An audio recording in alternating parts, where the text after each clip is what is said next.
Welcome to the Therapy for Black Girls podcast, a weekly conversation about mental health, personal development, and all the small decisions we can make to become the best possible versions of ourselves. I'm your host, Dr. Joy Harden Bradford, a licensed psychologist in Atlanta, Georgia. For more information or to find a therapist in your area, visit our website at therapyforblackgirls.com. While I hope you love listening to and learning from the podcast, it is not meant to be a substitute for a relationship with a licensed mental health professional.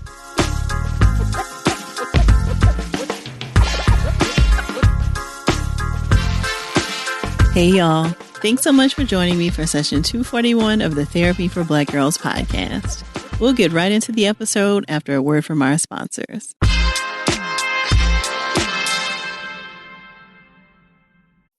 Shingles? Oh boy, my wife did not have a good time. You mean that rash she had? Yeah, she said she'll never forget the pain, the burning, the rash lasted for weeks, and there's nothing you can do to prevent it. Well, actually, there's a vaccine that can prevent shingles. What? Yeah, shingles can be prevented. Shingles can be what? Prevented. 50 years or older, talk to your pharmacist today about shingles vaccination. This advertisement is brought to you by GSK. Am I the only one that spends time fawning over the beautiful spaces featured on Apartment Therapy and HGTV, and then building Pinterest boards for home beautification projects that I never get to?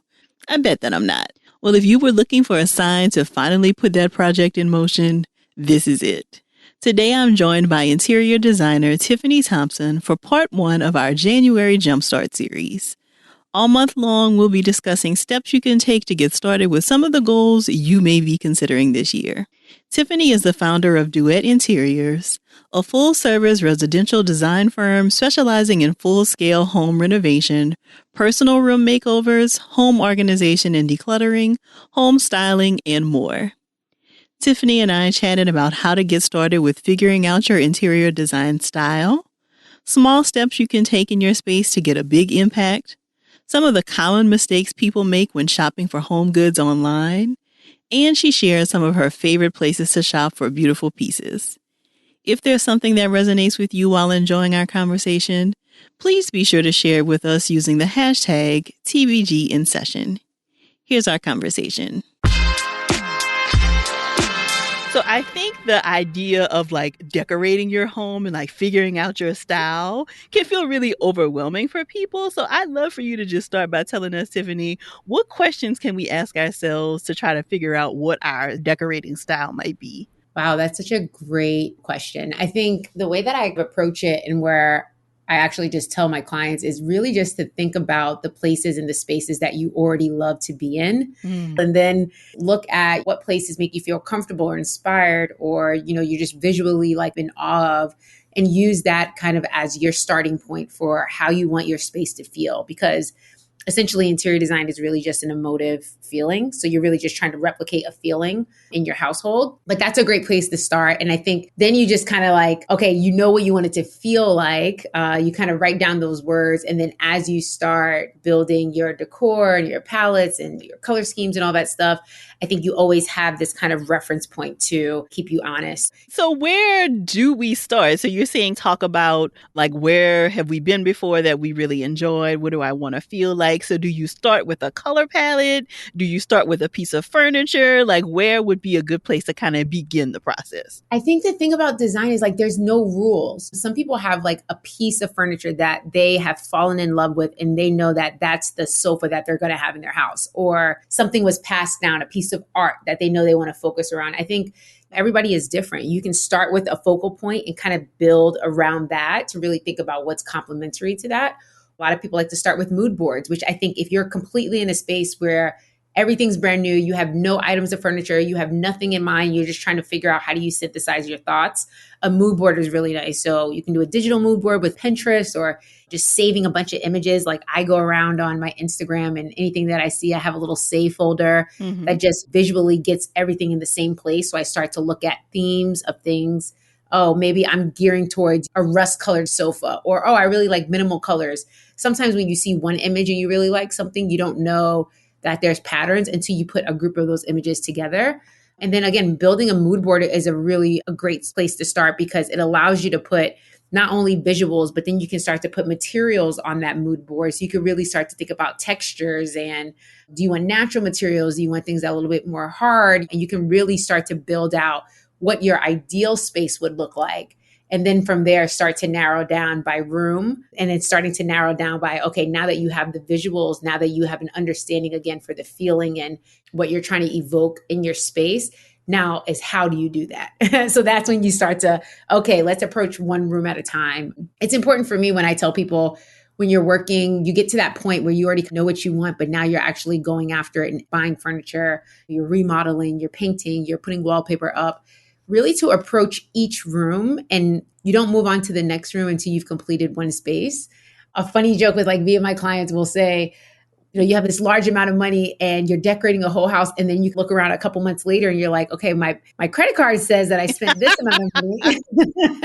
But when I look around, everything still feels incomplete. And that can be really something that can deter a lot of people from completing whatever completion looks like for their project. So I always say, figure out one room first. What's the main room that either you're going to be entertaining a lot and that's going to be the main place where people are interacting with your home, or what's your safe haven? If you're like, I want my bedroom because I spend the most time there to be that place that feels just calming and really serene, then focus on completing one space at a time before you start to just buy a bunch of things for everywhere, because it allows you to also see like, hey, now that I've completed this space, do I want to continue that same vision throughout the rest of the home? Or do I want to deter from that slightly and do something a little bit different where it's okay to have a couple of different moods going on in different spaces as long as it feels cohesive. Got it. So what are some of the questions that you ask your clients or potential clients when you're trying to help them figure out their styles?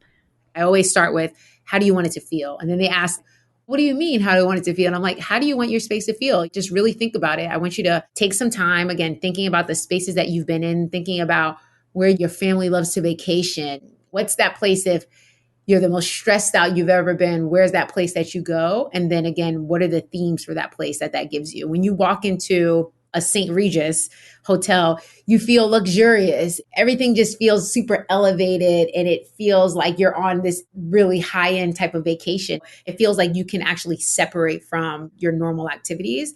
If that's the feeling that you get when you're in those spaces, why can't we replicate that in your home, right? Like hotels and all these destinations don't just have to be something that we experience when we have the ability to get away. It should be something that you feel and experience every single day. And you can do that in your house. So what are some of the personalizations that we might be able to do to really make our spaces stand out and feel unique to us? Oh, I love that question. My first thing is art. If I had to relate it back to like an analogy, it's kind of like when you have a good plate of food, but it's just missing that something. You're like, oh, it just feels like it's missing. And you put that like extra seasoning on top, or it has that little thing that takes it over the edge. I think art has the ability to do that. Art is such a conversational piece in a room. I believe it's a staple. I think that a lot of people often forget about the vertical space in a room. We look at the room and we say, well, I have to fill this space with items. But then when you actually look at your like direct eyesight, it's like, well, what am I actually putting on the walls that's going to complement who I am as a person, or the things that matter to me, or even, again, start to stimulate some of the conversations that you want your guests to have in your space. So I think art is super important. And when I talk about art, it's not just high price point art or rare art. Art is anything that you feel like can kind of work within that space. So it can be things that you've created. It can be things that are passed down. It could be just anything that you feel like artistically and creatively can bring the room together. And again, really take that emotion to the top. So I think that's important.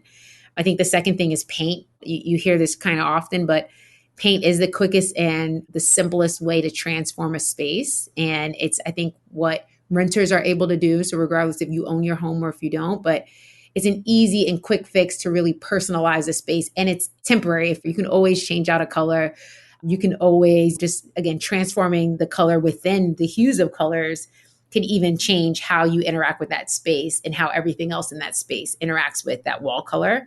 And I think a really fun thing that's happening right now is like wallpaper is having its resurgence. So yeah, so like back in the day, grandma had wallpaper and it was super outdated and you heard some horrible things about the removal of wallpaper and how difficult it is.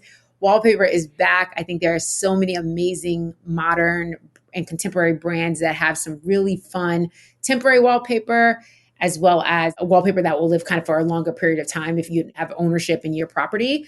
But also not just what kind of wallpaper you're buying, it's where you're actually placing it. So people are putting wallpaper on the ceilings. They're actually creating art from the wallpaper and using it as backdrop. So they're putting in photos where the art is in front of the wallpaper and it's almost acting like a matte feature. They're framing out molding and creating these spaces. So wallpaper is definitely a way that you can really get creative and expressive in your home for personalization. And it's great because if you're not the most expressive person, when I say expressive, I mean patterns and prints, maybe that's not your thing. That's not necessarily my thing. But with wallpaper, what's really great is from a textural element. Again, if you really close your eyes and think about going into a hotel room, 99% of hotel rooms, they have wallpaper in them, but they're just textural wallpaper. So it's still in a neutral space, but that texture elevates it to the next level. So you can play with a lot of different textures, cement, faux cement, you can do faux plaster. There's so many amazing things that you can do with wallpaper. I like to also get really creative in like smaller spaces. So thinking about closets, thinking about powder bathrooms, things that are maybe unforgotten spaces. And then you can play with wallpaper in a big way. So you can get super expressive because that space is so small, because it can be really impactful in a small space while the rest of the room can just be something that's a little bit more neutral. Got it. So what are some of the basics that you feel like people overlook when they're starting to furnish or decorate their spaces? The biggest thing is scale and proportion. Those are like the basics of interior design. And what I mean by that is we've all walked into somebody's house or had this issue where you bought something and it was too big for the space, right? Yes. My mom lives in New York still, so she lives in this apartment that we grew up in, and we went couch shopping. And girl, we had 4 couches that we bought. The first time the couch, it got there, it just was too small for the space. It just kind of didn't work. The second time, the couch was so big, it couldn't even fit through the door. So I think what's really important is really thinking about proportion and scale. It's like, we all have our phones. We have our phones handy and with us all the time. So I actually tell people like the first thing you need to do is your foundation, which is to measure your space, right? And put those measurements in your phone, in your notes section on your phone. And it's super easy because it keeps you honest and it makes sure that when you go into these retail stores that have no walls, everything always looks smaller than it actually is. If you're in IKEA or you're in Crate and Barrel and you're like, oh, I love that couch. Let me get that. That'll definitely fit in my space. And you didn't do the proper measurements prior. You don't want to be surprised when you've waited a certain amount of time and you're excited about your couch coming and then it just doesn't fit. So take the time, take measurements, make sure things fit. If it doesn't fit and you love it, you can't get it, Yes. And that's the range of if it's too small or if it's too big, the proper proportion is really what's going to elevate a room and make it feel like it's been completed. So I think that's a huge thing of making sure you start there. I think the other thing is just having a little bit of patience in the process. You move into a place and you want it done yesterday. I think it's important to really get to know your space and to figure out how you interact with your space. And sometimes that takes a little bit of time. And that can really determine and help you alleviate some of the impulsive purchases that you might make. So, for example, you're in a New York City apartment and you have a space that on the floor plan is designated to be a dining room space. So you're like, okay, I have to buy a dining room table. You may live in your place for 3 months and realize, hey, I actually don't need a small dining room table because I never actually eat here. And I never really have my friends over. When they eat at my house, they eat in the living room. So instead of making that impulsive purchase and just buying something to complete the space, if you wait, then you can determine, oh, maybe actually I'm going to convert this, even though the floor plan says it's a dining room, I'm actually going to make this an office. And I'm going to get a table that can supplement my office, or I'm going to make this a little bar area where my friends have a bar and then we can just hang out in the living room. So taking the time to get to know your space, having a little bit of patience, which again, I know is hard because you're super excited about your new space and you just want to go shopping for it. But having a little patience goes a long way in making sure that you're buying pieces that you can bring with you and you can have for a long period of time. And that's the other thing I would tell people too, is really just to be thoughtful of your purchases. Be very selective, I would say, in buying items that you cannot take with you, especially if you're in a rental property. You really want to think about when you go to your next place and you buy your forever home, are these pieces, even though they might not go in the same location, your couch may be a smaller apartment-sized couch for your New York City apartment. But when you buy your forever home, that same couch can go in your office space and be just kind of a hangout spot. So really thinking about your money like long term. So it's like a comparison to fast fashion versus like high end fashion. You're really investing in quality pieces that you can have for a period of time that you know you can just shift around once you get a bigger space. Those are such great tips. Thank you so much for that, Tiffany. More from my conversation with Tiffany after the break.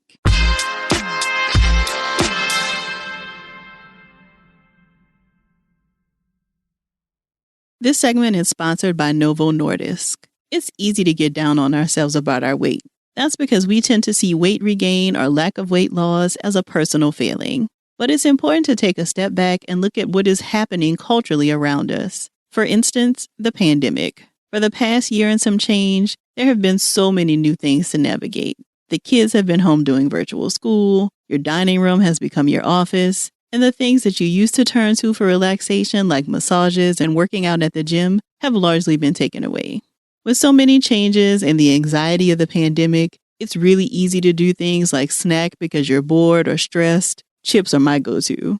Or opt to watch your favorite show instead of going out for a walk. I'm sure you can relate to that. But the bottom line is, a lot of us struggle with taking care of ourselves because there was so much happening. And naturally, it led to weight gain and weight regain. Struggles related to a lack of access to healthy food make it more challenging to lose weight and maintain weight loss. When it's easier to get processed foods than fruits and vegetables, of course this will impact how you eat and ultimately your weight. But there's also a science behind weight loss and weight regain. When we lose weight, changes in our body's appetite hormones can make us feel hungrier. This causes us to eat more and regain the weight we lost. And it also makes weight management that much more difficult. So it's easy to feel stuck in a cycle of weight loss and regain. In fact, people living with excess weight generally make 7 serious attempts to lose weight over time. 7. And while diet and exercise are our familiar go-tos and are important, they aren't the only parts of your weight loss plan. Weight management is much more complex than what we eat and how we move. It's physiology too, probably more than anything else. That's why it's important to partner with a healthcare provider to create a weight management plan that works for you. It should be someone you trust and someone you feel comfortable talking with, because you shouldn't ever feel embarrassed about excess weight or let anyone else make you feel less than. Once you find a healthcare provider you feel comfortable with, you can work together to develop a weight management plan that is right for you. Shingles? Oh boy, my wife did not have a good time. You mean that rash she had? Yeah, she said she'll never forget the pain, the burning, the rash lasted for weeks, and there's nothing you can do to prevent it. Well, actually, there's a vaccine that can prevent shingles. What? Yeah, shingles can be prevented. Shingles can be what? Prevented. 50 years or older? Talk to your pharmacist today about shingles vaccination. This advertisement is brought to you by GSK.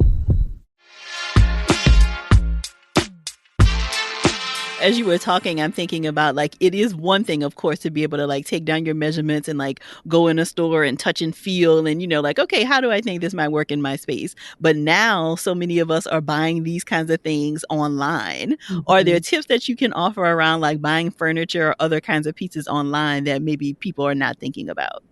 Yes, I'm in Portland. So I just want to put that out there, is that a lot of the retailers that are available to New York City designers or LA, Miami designers, they don't have showrooms in Portland. So a lot of the times I am potentially purchasing product for clients and for myself that I've not yet seen in person. So I think it's really important, if there are samples available, always request samples, right? So websites like Crate and Barrel, West Elm, some of these bigger chain retailers, Restoration Hardware, they're always going to have a set of samples that you can either order online or you can call and ask for those samples to be sent to you. When you're looking at a computer screen, the color, the texture never reads the same as having a physical sample in front of you. So that's very, very important when purchasing online. The second thing is read the measurements and the dimensions. Most of these websites will have a pretty detailed measurement guide and dimensions guide, or they'll have a PDF that really just goes into the depths, the width, the lengths of things. And I think that's really important, again, to make sure that you measure it out in your space. Take a piece of, painter's tape, and if you're looking to buy a couch, measure out on the floor the exact measurements of something that you're thinking about and see how that fits within the space, just to make sure that you don't have, again, that pain point of you bought it and now it doesn't work and you have to return it and then figure out another solution. The third thing I would also say is I read reviews. I'm that Yes. person. I'm that person. So there's websites like the Wayfairs, the Overstocks that don't have physical retail stores, but they're great websites for you to find deals, for you to find things that are trendy, for you to find just really quality items. I have a rule of thumb that if it doesn't have 50 reviews, I do not buy it, period. So 50 reviews, I feel like, is a good scope of people to be able to determine, like on Amazon, like most of their stuff has like 30,000 reviews, right? So 50 is like such a light number, but it really just allows you, because specifically on those websites like Overstock and Wayfair, they have customer images that they'll also have with the reviews. So the customer will take a photo and say, hey, I really love this rug. And it was awesome and it's amazing. It feels really good on my feet, but the color is slightly different than the product generated photo that the website has. So you can actually see the color in my photo that I took on my iPhone. Like, people are going to be as specific as possible. If they love it, they will tell you they love it. If they hate it, they will warn you and tell you they hate it. So read the reviews. They're going to be honest. It's going to allow you to really get an understanding for the quality of something when you're making, such an extensive purchase, especially online. Great information there. I'm wondering if you can talk about some of the unexpected costs that people often don't think about when they're thinking about furniture. So I don't know if you've seen these memes or conversations online where people will say, like, what's an item in adulthood that costs way more than you expected? And like the answer is always rugs. So can you talk a little bit about like some of the unexpected costs that come up that we need to keep in mind? Yeah, I'm going to give you a couple of different scenarios. So the first part is, if you're buying something online from a major retailer, pretty much the price of what it says it is what it is, right? You're not going to get any unexpected emails after you buy it of, hey, you owe this for shipping. But I would say this, you have to also be really mindful and ask and look and see if assembly is included. I think a lot of people think, I'm going to buy a bed from this website. And they buy the bed, and then next thing they know, they get the bed and the bed is in pieces. And it's like, well, you guys are not putting it together. And then the delivery guy's like, I'll put it together for you, but it's $500, So that's something to really think about is, are you wanting and able to put together your furniture? Does the company offer free assembly? So again, companies like Crate and Barrel, CB2, they offer assembly for beds. So it's a great place for people to purchase furniture from, because they know that it's already going to get assembled and the cost is included in that. Another thing to really think about is delivery fees. You get excited about something, you put it in your cart, you're getting ready to check out, and then all of a sudden you're hit with a $200, $300 delivery fee. And you don't really have any option there. You have to get the item delivered. So I think that's something to consider, is really understanding the product cost and then also the cost for it to get to your actual location. And that also can change based off of where you live in, the US or in the world. So that's if you're buying from like big furniture companies. On my end, where I'm buying things specifically, either custom furniture, or I'm buying vintage items or one-off items that are being made for that customer, I'm buying from websites where there's duty costs that I never knew about until I got into a situation where I got a duty bill at the end. So a duty bill is something that's coming from another country. It's not getting bypassed through a major retailer. So you're buying it direct from the maker, from the goods supplier. And then as it goes through customs and it goes through the different phases, you as the designer or as the client has to pay for that bill to ship it internationally and get it through customs. So that's something that people don't really talk to you about, but it's something that you really should just have a slot of the percentage of whatever your budget is. So let's say your budget is $10,000 for you to furnish your apartment. Have 10 to maybe 20% set aside for things like that, for assembly, for extra delivery fees, for anything that just may come up in the process that, again, is unexpected. I think that's just like a great rule of thumb, no matter how big your budget is. Thank you so much for that, Tiffany. So you mentioned earlier on in our conversation that it does feel like there are all these like terms, right? Like boho chic and farmhouse modern and all of that stuff. And so if you're down, I want you to do a little exercise with us. So I'm going to give you some popular Black women fictional characters. Okay. And I'd love for you to tell me, like, what is the interior design style and what might we expect in their apartments? Okay. Okay.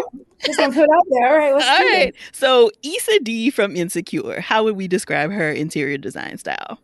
Oh my gosh, she's one of my favorite people, by the way. She's so awkward. I think she's so quirky, but if I looked at like her fashion, because she always has like bright colors on and patterns, I think her house would definitely be like a version of like boho slash like eccentric, but for sure she has black owned almost everything in that house. So I think all of the art in there is going to be black artists. The books are going to be black creators and designers. I think she's going to definitely make sure that the storytelling comes alive through some of those like accessory and pieces that kind of bring the room to life. But yeah, I would say she's definitely like kind of eclectic.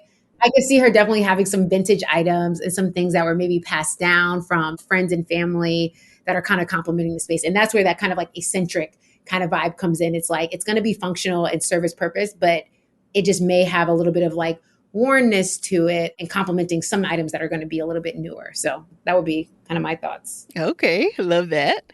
What about Olivia Pope from Scandal? Oh, she's like restoration hardware, like very modern. Everything's expensive and cozy. And she probably hired an interior designer for sure. She did not just design the place herself. I feel like she lives in a high rise. And again, everything is very like sleek lines, but she's got some good blankets, you know, for her to just kind of cozy up and get her wine. She probably has a really beautiful, like entertainment, like kitchen type of space. Like I feel like her friends come over and that's kind of their thing. So she's got some really cool glassware and stuff like that. So I think really just neutral colors, very contemporary, clean lines, maybe a white couch and a lot of really cozy throws and pillows for sure. Got it. And then we have a throwback. What about Khadijah James from Living Single? Oh my God, I love Khadijah. Wow. Okay. So she's still in like her brownstone? Yes. Okay, she's still in her brownstone. So I don't know that there's a style that defines her vibe. I think it would be like a mix of that New York aesthetic. I feel like maybe a lot of like browns, leathers, you know, she's playing with a lot of different textures. I think she would very much complement the brownstone aesthetic and having things that are very historical and things that she's again acquired through like her publication, and she's probably got like a wall of all her cool magazine covers and stuff like that. Yeah, I think she's definitely like probably the epitome of like cozy girl vibes, but she's in New York. She's just got a really comfy couch and then I think a couple of like really cool pieces on the wall. I guess that would, yeah, Got she's it. definitely got some good art and some good stuff on the wall. Nice. So what colors are on your radar for 2022? Personally, I am definitely more of like a neutral person. I think in my main spaces, I just like things to be timeless and I don't want too much distraction going on. Again, how I play with bringing vibrancy and life into a room is through the textures. But I think 2021, I saw a lot of green. Like I did a lot of green kitchens and green was like the color of the year, every version of green, you know, olive and a brighter green. I feel like blue is going to kind of have like a moment. I love like really soft, powdery blues. I think that's going to be an interesting material and color palette in spaces for big items. I feel like people are going to want to, again, have that color in their couches and just do something different. But I think that like really soft, kind of calming blue is going to be something that we're going to see a lot in spaces. But blue just is just a really calming color. So it just creates peace. And I think, again, just coming out of all the craziness of what we've had, I think it's just going to be like everybody wants peaceful and calming, but they don't want to be boring still, right? Like everybody's not going to have a light couch. That's just not functional. And that just doesn't make sense for everybody. So that's what I'm thinking. Got it. More from my conversation with Tiffany after the break.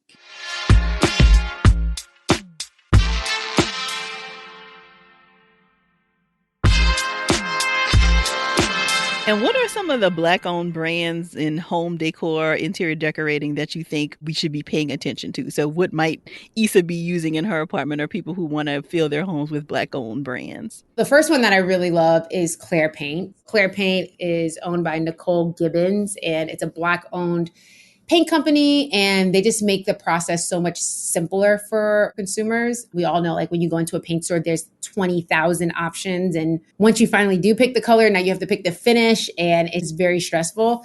What she does is she just edits that down for you. So she's created a smaller palette of colors of her favorite hues that have really just simple undertones to them. So even a shade of white, you can have hundreds of different whites that have cooler undertones or warmer undertones. And we all know is like choosing the wrong color can completely throw off a space. So I really like her paint company because they just make the process easier. They send you the colors.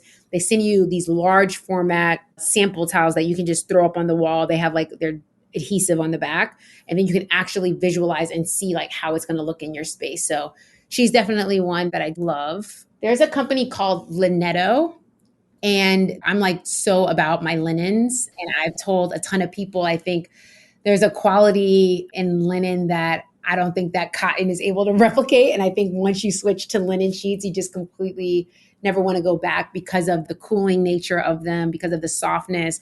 Also for me, because of the lived in nature and how it visually looks. So you don't have to have that like, oh, my bed has to be completely made up and perfect every single day. With the linen, it's a relaxed feeling. It still just looks like really cozy, like you want to jump back in bed.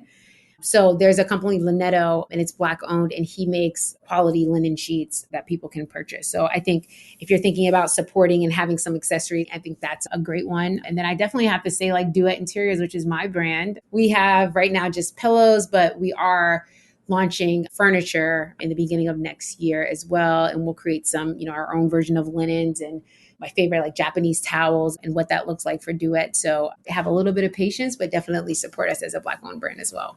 Love it. We will definitely keep our eye on that. So what are some items that we should splurge on? And then what are the things that we may be able to do secondhand or like not spend as much money on to make a big impact in our spaces? Perfect question. So the items you should always think about splurging on are high traffic items. And when I say high traffic items, things that are getting a lot of wear and tear every single day. So if I had just had to look around your couch, your bed, maybe your dining table, things that you're sitting at every day and you're interacting with, and you're going to have a lot of people on them, you want to make sure you're getting quality items and you're spending a little bit more for those items. So specifically for couches, usually the price point goes up because it's depending on the type of frame that you have, the type of foam or the feathers or down that you have within the makeup of the couch, what kind of springs it has. So all of these little things that go into the build of a couch can be the reason a couch lasts for a year and the reason a couch lasts for 30 years.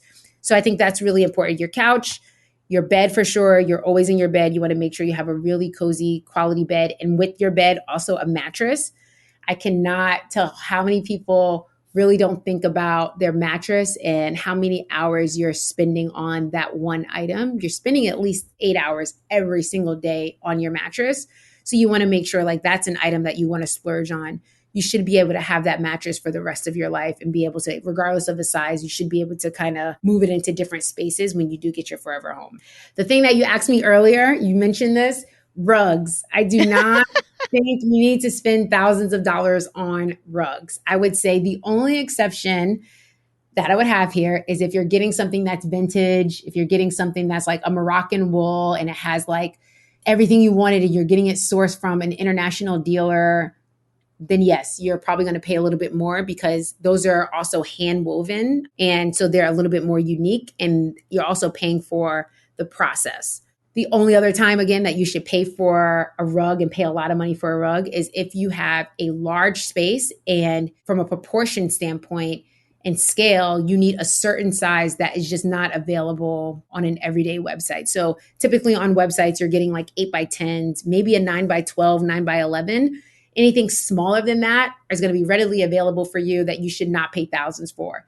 Anything bigger than that, 13x15s, 14x16s, those are high ticket items simply because of the scale and the size of them. You can find a really, really quality rug at Home Goods. Like you can get one for $199. Great tips there. So you've already started sharing a little bit of the shopping list with us, but are there other like stores we might be able to visit in person as well as online stores that you find yourself frequenting or recommending a lot? definitely the big box retailers, the CB2s, World Market is a great place. If you're into kind of like boho, like botanical kind of vibes, they have some really amazing stuff there and it's a really good price point. Target, we all know that we spent a ton of money in Target, getting some home accessories. So that's a really good price point, and they have some really good collaborations and quality items there. And I love West Elm. There's a place called Burke Decor, which is one of my favorite online retailers, just because they have so many different items from a bunch of different places. Industry West is a really great place. They have a physical store in New York, I believe, but everything else is online. But they have some really great trend product as well as things that are just pieces you'll have forever. Article is a great store that just offers really quality pieces for a great price. And then if you're in New York, the possibilities are endless. There's a place called France and Son. And France and Son is well known for having replicas because they're really paying homage and inspiration to some of the, high ticket items and designed items, but they have some really quality pieces for a fraction of the cost. So France and Son is a great place. And I think they have 100,000 items on their website that you can filter through and go through. Another place is Casterly, and they're also based in New York.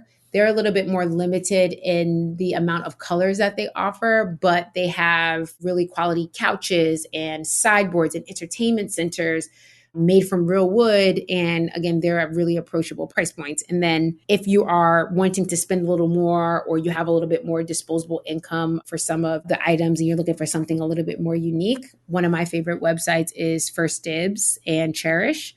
And essentially what they are is they are an online retailer that really sources creators and makers that are independent and making their own product from across the globe, as well as vintage suppliers and makers. So you can get some one-off pieces, you can customize pieces.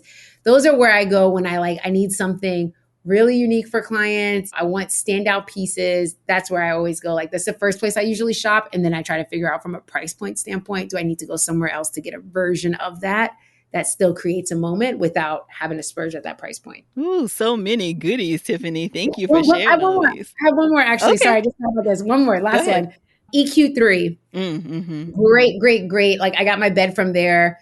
A great website. Also, really great customer service. So I cannot stress enough that a lot of the times, a lot of the same product is available on a lot of different websites. Some places just source from a lot of the same manufacturers. Mm-hmm. But the quality of customer service is going to be the reason that I shop at a place or I don't shop at a place. So EQ3 is really great just because they take care of you. They're really up to date on, the timelines of when things are going to come and the quality of the items. They'll return something.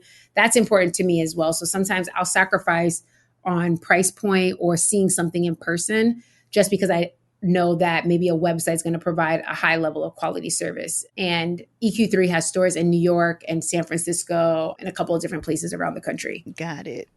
So are there other tools? You already mentioned Pinterest for trying to get a mood board together. Are there other tools or resources that you would suggest for people who are trying to figure out their style or managing the different pieces that they're trying to put together?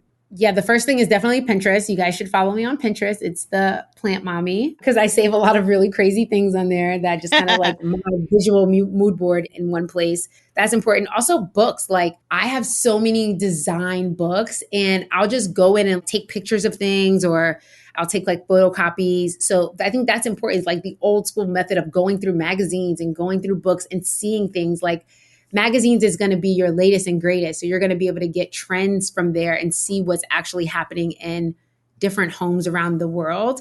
And then the books are going to be almost like a pass from history. So you're going to get the historical context of, where some of these designs came from or different makers that have been around that people are now circling back to and becoming popular. So I feel like a mix of those things, it's just nice to be able to physically put up a mood board to see things. And again, not just seeing it in a digital form, I think is important. Mm-hmm. Again, using your Instagram as a mood board. And I mean that by who you follow. I think if you're inspired by, different Instagram handles or magazines and websites, follow them on your feed so you can start to see some of that stuff on your feed and just start saving it. There's a save feature. Save it into a little folder that is, whatever the inspiration you're trying to go for. It's just nice to see things on a daily basis. And you start clicking around and you start to figure out, oh, I like this person, but they follow this other person. And now I'm super into their work. Mm-hmm. And It also allows for me to be able to support a lot of independent makers. So ceramicists and artists and people that are just making really cool goods. I find a lot on Instagram. And when you find them early, you're getting them usually at pretty approachable prices. You can get really unique things that can separate your household, and you can also support a small business. Love that. Thank you so much for that, Tiffany. So where can we keep up with all of the incredible work that you're doing and continue to support you once your line comes out? What's your website as well as your social media handles? Oh, thank you for the kind words. So you can go to www.duet, and that's duet with 2 T's, interiors.com. Or you guys can follow me on Instagram at The Plant Mommy or Pinterest at The Plant Mommy, and that's The Plant and then MAMI.